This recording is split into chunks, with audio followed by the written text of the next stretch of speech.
வணக்கம். புதுவை மற்றும் அதனை சுற்றியுள்ள பகுதிகளில் நடைபெற்ற பல்வேறு நிகழ்வுகளை பிரதிபலிக்கும் கமலா தொலைக்காட்சியின் செய்திகளுக்காக பிரபாவதி. விரிவான செய்திகளை காண்பதற்கு முன் தலைப்புச் செய்தியை பார்க்கலாம்.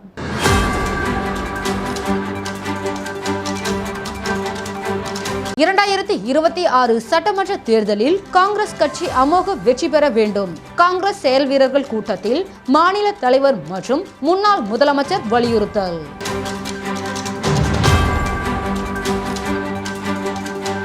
மின்துறை இளைநிலை பொறியாளர்களுக்கான போட்டித் தேர்வு தேதி குறிப்பிடாமல் ஒத்திவைப்பு.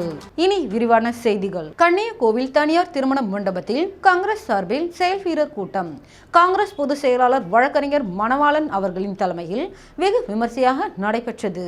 புதுச்சேரி மாநிலம் பாகூர் சட்டமன்ற தொகுதிக்குட்பட்ட கன்னிக்கோவில் பகுதியில் உள்ள தனியார் திருமண மண்டபத்தில் காங்கிரஸ் சார்பில் செயல் வீரர்கள் கூட்டம் காங்கிரஸ் பொதுச் செயலாளர் வழக்கறிஞர் மணவாளன் தலைமையில் வட்டார காங்கிரஸ் தலைவர் கோபு மற்றும் ஹரிதாஸ் ஜெயபால் இவர்களின் முன்னிலையில் வெகு விமர்சையான முறையில் நடைபெற்றது.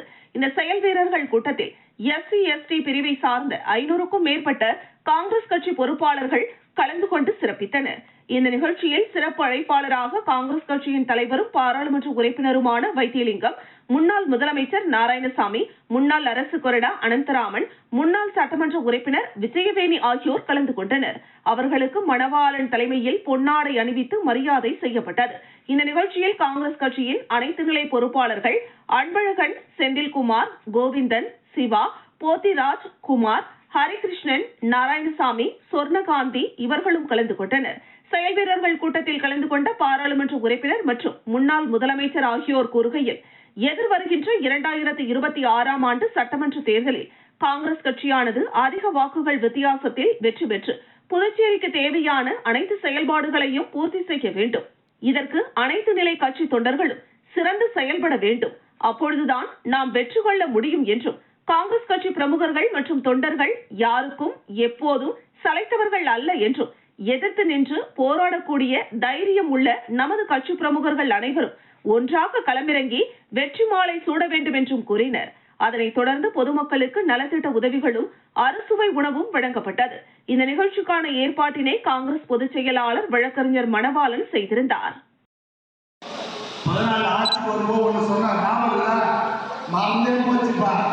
ஒவ்வொரு அக்கௌண்ட்டுக்கும் 15 லட்சம் பேங்க்ல வச்சிருக்க மாசம் 200 ரூபாய் 300 ரூபாய் இப்படிப்பட்ட ஆட்சி உண்டா இல்லையா?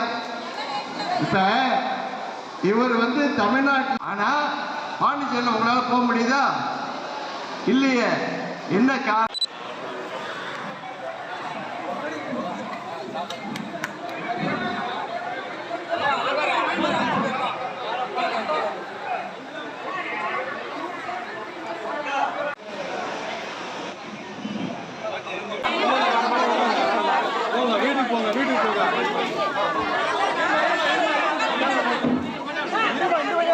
அபிஷேகப்பாக்கம் பகுதியில் உள்ள ஓய்வு பெற்ற முன்னாள் உதவி ஆய்வாளர் வீரப்பன் அவர்களின் ஏற்பாட்டில் பொதுமக்களுக்கு பயன்பெறும் வகையில் நலத்திட்ட உதவிகளை வழங்கினார்.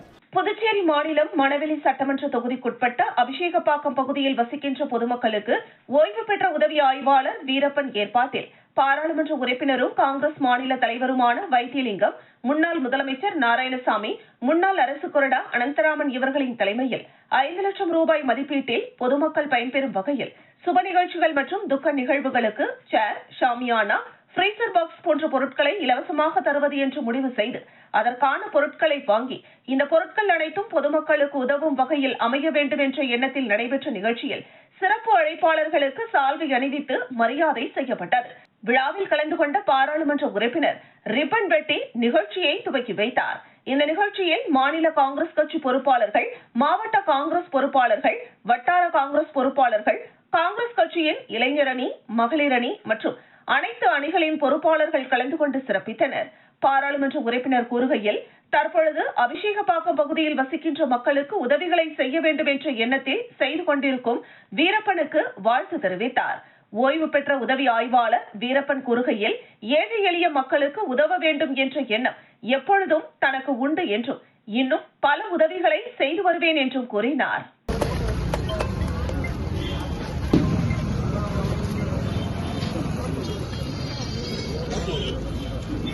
Ahora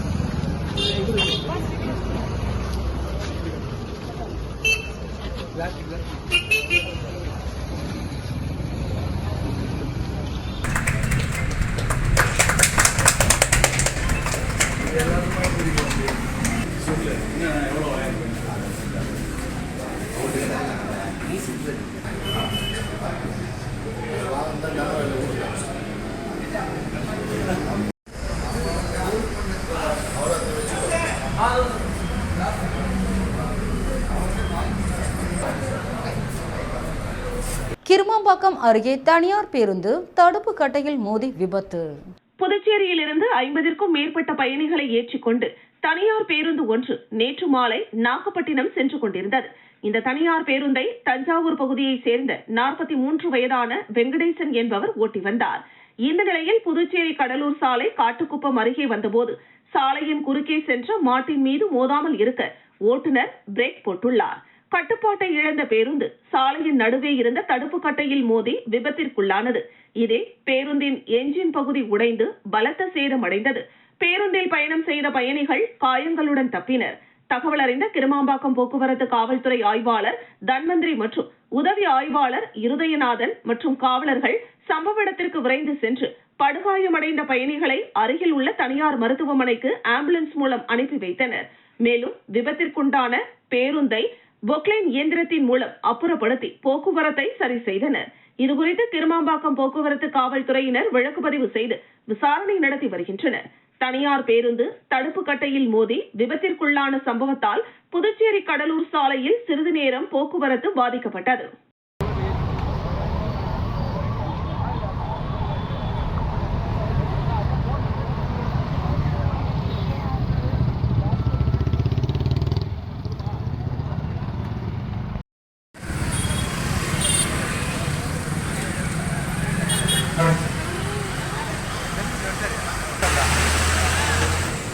signal itu ya traffic ya.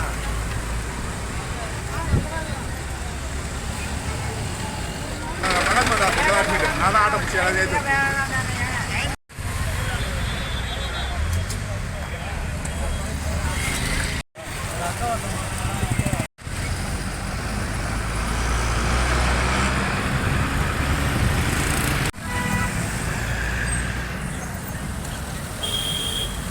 Pillaichavadi மீனவ கிராமத்தில் அமைந்துள்ள கங்கையம்மன் ஆலயத்தில் கட்டுமான பணிகளுக்கான முழு செலவு தொகையினை அர்ஜுனகுமாரி அறக்கட்டளை நிறுவனர் செந்தில் கிராம பஞ்சாயத்து நிர்வாகிகளிடம் வழங்கினார். புதுச்சேரி மாநிலம் காலாப்பட்டு சட்டமன்ற தொகுதிக்குட்பட்ட பிள்ளைச்சாவடி மீனவர் கிராமத்தில் அமைந்துள்ள ஸ்ரீ கங்கையம்மன் கோவிலில் கட்டுமான பணி நடைபெற்று வருகிறது. இதன் மூலம் கோவில் கருவறை கட்டுவதற்கான முழு செலவான 5,50,000 ரூபாயினை அர்ஜுனகுமாரி அறக்கட்டளையின் நிறுவனர் செந்தில் என்கிற ரமேஷ் ஏற்றுக்கொண்டார். அதன்படி மொத்தம் 5,50,000 ரூபாய்க்கான ரொக்கமாக அர்ஜுனகுமாரி அறக்கட்டளையின் நிறுவனர் செந்தில் என்கிற ரமேஷ் கிராம பஞ்சாயத்து தலைவரிடம் வழங்கினார். அப்போது ஊர் பொதுமக்கள் மற்றும் இளைஞர்கள் உடனிருந்தனர்.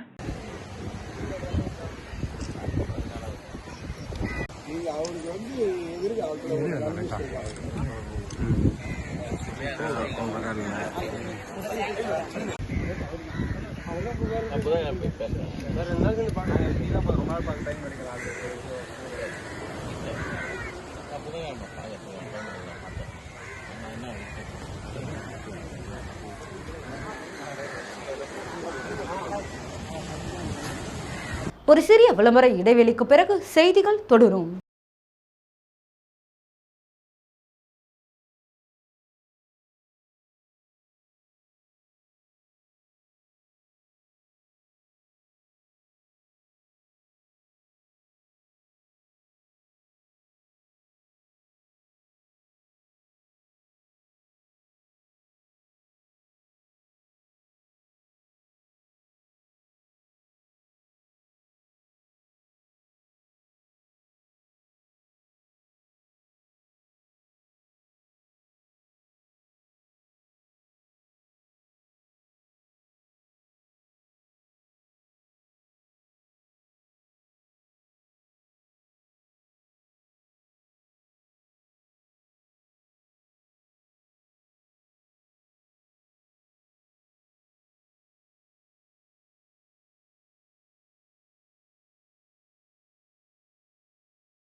செய்திகள் தொடர்கின்றன. ஊட்டியில் நடைபெற உள்ள தேசிய அளவிலான சிலம்பம் போட்டியில் பங்கேற்க புதுவையை சேர்ந்த 75 மாணவ மாணவிகளை வழி அனுப்பும் நிகழ்ச்சி நடைபெற்றது. ஊட்டியில் இன்று நடைபெற்ற தேசிய அளவிலான சிலம்பம் போட்டியில் பங்கேற்க புதுவையை சேர்ந்த 75 மாணவ மாணவிகள் புறப்பட்டனர். மணி பாலகிருஷ்ணன் தமிழர் வீரர் விளையாட்டு கழகத்தில் பயிற்சி பெற்ற இந்த மாணவர்களை வழியனுப்பும் நிகழ்ச்சி முருங்கம்பாக்கம் அங்காள பரமேஸ்வரி கோவில் வளாகத்தில் நடைபெற்றது. போட்டியில் பங்கேற்க 2 பேருந்துகளில் சென்ற மாணவ மாணவிகளுக்கு பேருந்து கட்டணம் உள்ளிட்ட செலவுகளுக்காக சமூக சேவகர் டாக்டர் சலீம் பாஷா, சமூக சேவகி பச்சைவாழியம்மன் ஆகியோர் நிதி வழங்கி சிலம்பம் விளையாட்டு வீரர்களை வாழ்த்தி வழி அனுப்பி வைத்தனர். இந்த நிகழ்ச்சியில் சிறப்பு விருந்தினராக சட்டமன்ற உறுப்பினர் பாஸ்கர் என்கிற தட்சிணாமூர்த்தி, முதலியார்பேட்டை கருணா என்கிற மனோகரன் ஆகியோர் கலந்து கொண்டு தேசிய அளவில் நடைபெறும் சிலம்பம் போட்டியில் கடந்த ஆண்டை போல் இந்த ஆண்டும் வெற்றி பெற்று புதுவைக்கு புகழ் சேர்க்குமாறு வாழ்த்தி பேசினர். தேசிய அளவில் நடைபெறும் இந்த சிலம்பம் போட்டியில் புதுவையை சேர்ந்த அரசு மற்றும் தனியார் பள்ளிகளில் 1ஆம் வகுப்பு முதல் 12ஆம் வகுப்பு வரை படித்து வரும் மாணவர்கள் மணி பாலகிருஷ்ணன் தமிழர் வீர விளையாட்டு கழகத்தில் பயிற்சி பெற்றவர்கள் ஆவர். இந்த விளையாட்டு வீரர்களுடன் முதன்மை சிலம்ப பயிற்சியாளர் சங்கர் மற்றும் பயிற்சியாளர்கள் சென்றனர். இந்த வழியனுப்பு விழா நிகழ்ச்சியில் பாஸ்கர், அருள், விக்ரமாதித்தன், சரவணன் உள்ளிட்ட பலர் கலந்து கொண்டனர்.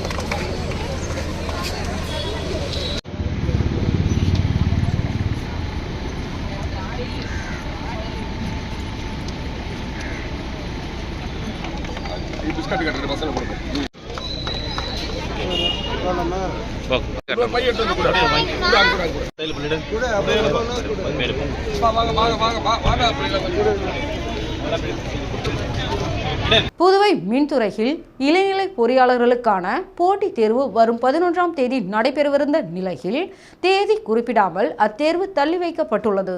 புதுவை மாநிலத்தில் அரசு காலி பணியிடங்களை நிரப்பும் வகையில் இளநிலை எழுத்தர், மேல்நிலை எழுத்தர் மற்றும் பொதுப்பணி, காவல், கல்வி மற்றும் சுகாதாரத்துறையின் பணியிடங்கள் நிரப்பப்பட்டு வருகின்றன. அதன் அடிப்படையில் 5000 பணியிடங்கள் நிரப்பப்பட்டுள்ளதாக அரசு சார்பில் கூறப்படுகிறது. இந்த நிலையில் மின்துறையில் இளநிலை பொறியாளர்கள் பணியிடங்களை நிரப்புவதற்கான அறிவிப்பு வெளியிடப்பட்டது. அதன்படி அப்பணியிடங்களுக்கு ஏராளமானோர் விண்ணப்பித்திருந்தனர். அவர்களுக்கான போட்டித் தேர்வு வரும் 11ஆம் தேதி ஞாயிற்றுக்கிழமை நடைபெறுவதாக அறிவிக்கப்பட்டிருந்தது. இதற்கிடையே திடீரென அந்த தேர்வு தள்ளி வைக்கப்பட்டுள்ளது. தேர்வை தள்ளி வைத்து மின்துறை தலைமையிட கண்காணிப்பு பொறியாளர் ராஜேஷ் சன்யால் உத்தரவிட்டுள்ளார். தேர்வுக்கான மறுதேதி பின்னர் அறிவிக்கப்படும் என்றும் கூறப்பட்டுள்ளது. தொகுதியில் தான் செய்யும் மக்கள் பணியை பொறுத்து கொள்ள முடியாதவர்கள்தான் தன் குடும்பத்திற்கு கொலை மிரட்டல் விடுப்பதோடு சமூக வலைதளங்களில் தன் மீது அவதூறு பரப்பி வருவதாக சட்டமன்ற உறுப்பினர் நேரு குற்றம் சாட்டியுள்ளார். புதுச்சேரியில் தனது இல்லத்தில் செய்தியாளர்களை சந்தித்த சுயேட்சை சட்டமன்ற உறுப்பினர் நேரு, புதுச்சேரியில் தொடர்ந்து மக்கள் பிரச்சனைகளுக்காகவும் மாநில உரிமைக்காகவும் புதுச்சேரியின் வளர்ச்சிக்காக மாநில அந்தஸ்து, மின்துறை தனியார் மயமாக்கல் எதிர்ப்பு, இளைஞர்களுக்கு வேலை வாய்ப்பு உள்ளிட்ட பல்வேறு கோரிக்கைகளை முன்வைத்து தான் போராடி வருவதாக தெரிவித்தார். ஆனால் அரசியல் எதிரிகளின் சூழ்ச்சியால் அடையாளம் தெரியாத நபர்கள் தன் குடும்பத்தினரை நோட்டமிட்டு கொலை மிரட்டல் விடுப்பதாகவும் குற்றம் சாட்டினார். மேலும் தான் செய்யும் மக்கள் பணியை பொறுத்துக் கொள்ளாதவர்கள் தன்னை பற்றி சமூக வலைதளங்களில் அவதூறு செய்திகள் பரப்பி வருகின்றனர் என்றும், அமைதியாக அறவழியில் மக்கள் நல பணி செய்ய வேண்டும் என்பதுதான் என்னுடைய எண்ணம் என்றும் கூறினார். தன் மீது பொதுமக்களிடம் அவதூறு பரப்பும் செயலை இதோடு கைவிட வேண்டும் என்றும், இல்லை என்றால் அவருடைய முகத்திரையை கிழிக்கப்படும் என்றும் எச்சரிக்கை விடுத்தார். அதே நேரத்தில் புதிய மதுபான தொழிற்சாலைகள் வரக்கூடாது என்று சட்டமன்றத்திலும் பொதுவெளியிலும் குரல் கொடுத்துக் கொண்டிருக்கிறோம். இப்படிப்பட்ட நிலையில்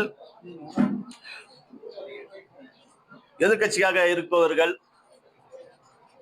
நான் முதல்வர், நீ முதல்வர் என்று போட்டி போட்டுக்கொண்டு மக்கள் பிரச்சனையில் அக்கறை கொள்ளாமல் அவர்களுக்குள்ளாகவே நான் பெரியவனா நீ பெரியவனா என்ற என்னது கட்சி பெரிய கட்சியா உனது கட்சி பெரிய கட்சியா, ஓடுற வண்டி ஓடாத வண்டி, இப்படியே பேசிக்கொண்டு காலத்தை கழித்து கொண்டு அவருக்குள்ளாகவே பிரச்சனையை தீர்த்து கொள்ளாமல் பொது வெளியில் பேசிக் கொண்டு இருப்பவர்கள் இதை எதிர்த்து குரல் கொண்டு மக்கள் பிரச்சனை மட்டும் கவனம் செலுத்தி புதுவை மாநிலம் நெட்டப்பாக்கம் தொகுதியில் புதுச்சேரி அரசின் மூலம் வழங்கும் விலையில்லா மிதிவண்டியை மாணவர்களுக்கு துணை சபாநாயகர் ராஜவேலு வழங்கினார்.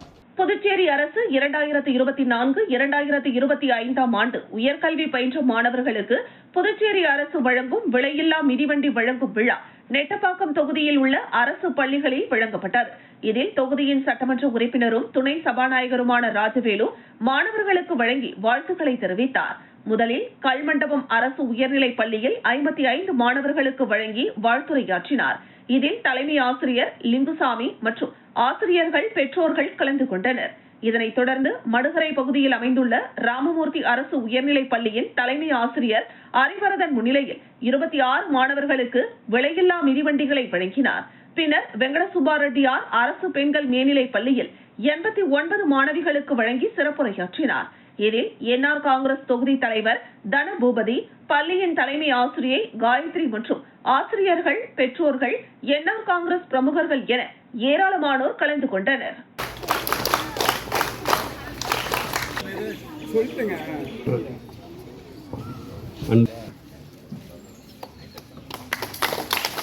நம்முடைய முதலமைச்சர் அவர்கள் ஒன்னே ஒன்று எதிர்பார்க்கிறீங்களா, மாணவர்கள் திறமையான மாணவர்களாக வர வேண்டும். இங்கே பாருங்க சார், பதட்டத்தில் மறந்துட்டு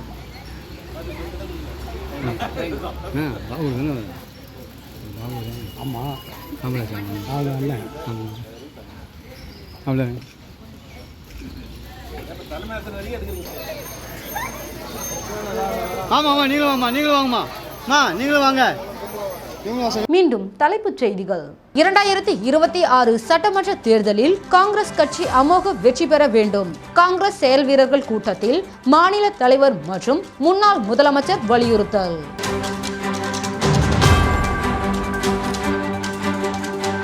மின்துறை இளநிலை பொறியாளர்களுக்கான போட்டித் தேர்வு தேதி குறிப்பிடாமல் ஒத்திவைப்பு. இத்துடன் செய்திகள் நிறைவடைகிறது. செய்திகளை உடனுக்குடன் தெரிந்து கொள்ள கமலா தொலைக்காட்சி சமூக வலைதளத்தை பின்பற்றவும். நன்றி, வணக்கம்.